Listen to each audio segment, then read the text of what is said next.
All right, welcome back to the Financial Symmetry Show. I'm joined by Grayson Blazik today, and we are becoming the tax team dynamic duo on these podcasts. Absolutely. Going through the plans, trying to bring you what might be coming to a tax return near you in 2022. So tell us what is the deal with this American Families Plan? What can we expect? So keep in mind, there's no need to sound the alarm bells quite yet. It's still a proposal, still working its way through Congress and through the Ways and Means Committee and all these different people who have to kind of touch on it. But as has been alluded to kind of across all of these proposals throughout 2021, it really is starting to feel as though income rates are going to be increasing for those in very high income tax brackets. And so I think the core of the American Families Plan is sort of built around this increased marginal ordinary income tax rate. Currently, the top rate is 37%.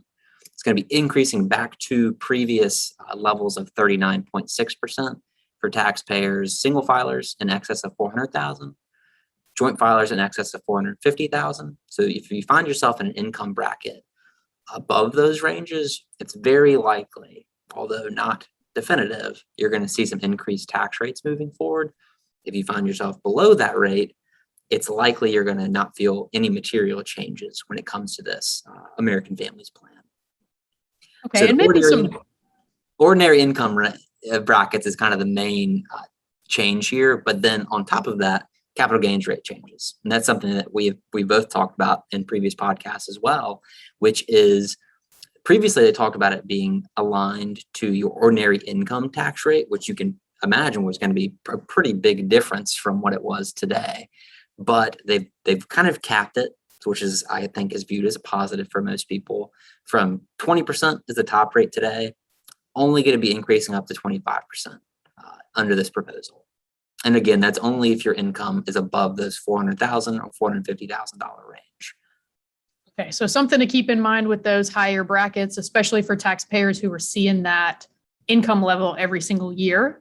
But as we discuss in the podcast, this might be something that you fall into if you have a one-time sale of a business, real estate, land, what we would call a liquidity event.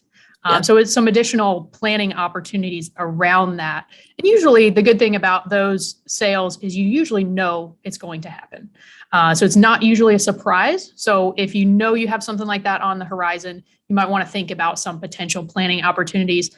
Unfortunately, if this plan, goes into place, doesn't look like you have the potential to do that before 12/31 this year, as this plan would be backdated to September 14th of 2021. So we don't necessarily have the next 3 months to try to hurry up and sell something and realize the gains this year instead of next. Under current proposal, sure. You never know. They could always change it. Could change, yeah. I think it just highlights the importance of focusing, kind of keeping that tax hat on throughout the year and making sure you're prepared to pivot as these proposals become law, which could happen by the end of the year. I think it's likely that some changes are going to come down. Will they align perfectly to the podcast we just recorded? It's hard to say, but we'll remain in tune to all this and continue to kind of report back as we get more information. Right. Sounds good. What else should we be aware of and might we want to do before 12/31 of 2021? So the backdoor Roth is a strategy we talk a lot with clients about here, and we've talked a lot about it on podcasts before too. It's sounding more and more likely that is no longer going to be a strategy into 2022. So if you haven't done it yet for 2021, you want to go ahead and execute on that before the end of the year, with the understanding that 2022 and beyond, it is sounding unlikely that that's going to be a strategy you're going to be able to utilize moving forward. All right, sounds good. So if that's something you do, typically have until April 15th of next year. We want to pull that forward and make sure we get it done before the end of this year. Anything else we should really have on our radar screen for 2021 in advance of these potential changes? Really, that's the major ones to focus on before the end of the year. We'll talk about it more in the podcast, but there are some other changes. It's not as impactful in 2021, I don't believe, but it's some things you want to start to become more aware of for forward-looking tax planning. This changes to the estate tax law, some changes to child tax credits, different things like that it's just good to be familiar with. Sounds good. So if we're thinking in terms of progress principles, I would say, I know taxes can be stressful for a lot of people. Nobody likes paying taxes. So we want to encourage you to take a deep breath, look at your 2020 tax return, and then look at these new potential tax brackets, see where you might fall. And then look at it in the context of your financial plan. Where do you expect your lifetime tax liability to fall? And we want to look at minimizing that over the long term, potentially. We know tax codes go through a lot of changes. We saw one just 4 years ago. We could see another one in 4 years. So we don't want to make significant changes and let the tax tail wag the dog.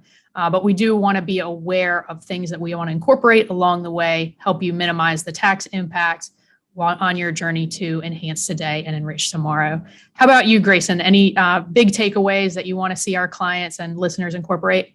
I think those are the big ones, really. We have about 3 months left in the year here. It's continuing to stay aware of all these changes, making sure you take advantage of opportunities before the year closes out, and try not to get too stressed out or worked out about tax changes. They are what they are, and it's all about just making sure you're understanding them, making sure you're taking advantage of them, and making sure you're not making any mistakes when it comes to your ongoing financial plan. Exactly. Sounds good. Well, if you want to learn more, we have a lot of YouTube videos, podcasts, and blog posts you can check out at financialsymmetry.com and work with one of our financial advisors on your journey. And please reach out to us as you have questions. Thanks, Grayson.